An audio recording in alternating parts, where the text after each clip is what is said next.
debat capres yang baru-baru ini bertema pertahanan. Dan dalam debat itu, Bapak Prabowo dipaksa untuk membuka sistem pertahanan dalam waktu 1 menit oleh Anies dan Ganjar. Lucu ya? Lucu ya? Masa pertahanan negara harus dipublikasikan di depan umum? Dan masalah etika, nih gue jelasin ya sama lo Anies dan Ganjar. Dan gue akan jelaskan sesingkat-singkatnya. Masalah pertahanan adalah strategi keamanan negara dan harus menjadi rahasia untuk negara ini. Dan tidak bisa dong dibuka dalam publik. Nih dengerin ya, buka telinga kalian dan pakai otak kalian. Biar pinter. Amerika Serikat mempunyai pangkalan militer di dunia sebanyak 750 dari 80 negara. Dan Indonesia sudah dikepung oleh pangkalan militer Amerika. Mereka mempunyai pangkalan militer di Singapura, Filipina, Australia, dan Diego Garcia. Itu baru negara Amerika, belum negara Cina yang juga mempunyai pangkalan militer di Kamboja. Pertanyaan gue, Indonesia mempunyai pangkalan militer di mana? Jadi, lo pada buka otak ya. Jangan hanya karena ambisi menghalalkan segala cara. Asal lo pada tahu ya, Indonesia baru membuat kendaraan perang mobil Maung. Itu aja udah menjadi perhatian dunia. Terus, apakah rahasia-rahasia pertahanan negara seperti strategi di bangsa ini harus dipublikasikan? Mikir lo pada ya.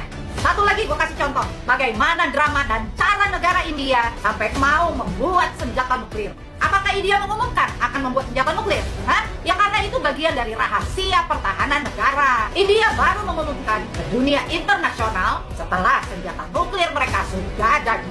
Lo tahu nggak itu? Makanya baca sejarah, bukan asal omon-omon.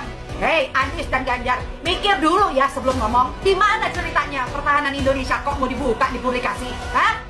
Apa lo pikir para intelijen dunia yang ada di Indonesia tidak memantau? Hah? Ini bagian pertahanan Indonesia, rahasia negara. Dan poin terakhir nih, Pak Prabowo jelas mengatakan bahwa Indonesia tidak tahu seperti Gaza. Karena kita adalah non-blok dan salah satu pendirinya adalah Presiden Soekarno yang menyatakan berdiri di tengah. Tidak seperti Ganjar dan Anies yang jualan-jualan kemerdekaan Palestina hanya untuk mencari simpati dari kaum mayoritas atas dasar persaudaraan.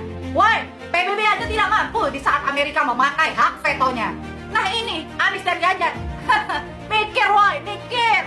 Pakai logika bos dan stop membodohi rakyat. Woi, lu beresin sana Papua yang sudah berpuluh-puluh tahun perang saudara. Dari OPM, dari TNI, dari Polri, semuanya ada korban. Berapa korban yang berjatuhan selama ini? Hah?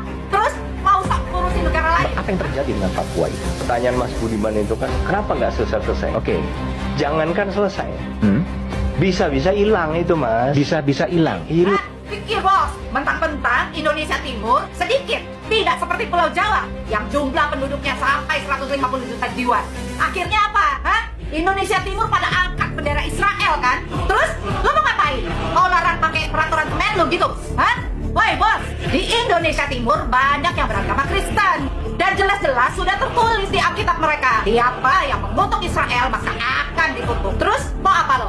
Mau hapus ayat-ayat di kitab suci? Ya nggak bisa lah. Dari sinilah propaganda intelijen asing mau memecah belah bangsa ini. Hei Anies dan Ganjar, lo pikir nggak bahaya ini? Dari sini sebenarnya para capres harus mengangkat Pancasila yang dalam materai Bhinneka Tunggal Ika. Karena itulah pemersatu bangsa. Dan jujur masalah etika ya, lo pada nggak cari Pak Prabowo yang berkali-kali hampir mati di medan perang untuk bangsa ini. Dan berkali-kali melihat teman dan anak buahnya gugur di medan perang.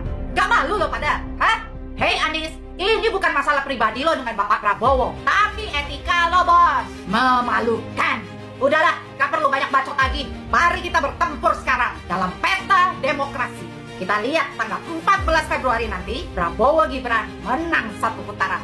Pegang omongan gue. Saya Nancy Angela Hendricks, salam Indonesia Raya, salam gerakan Prabowo 08 2024, Prabowo Gibran memimpin Indonesia.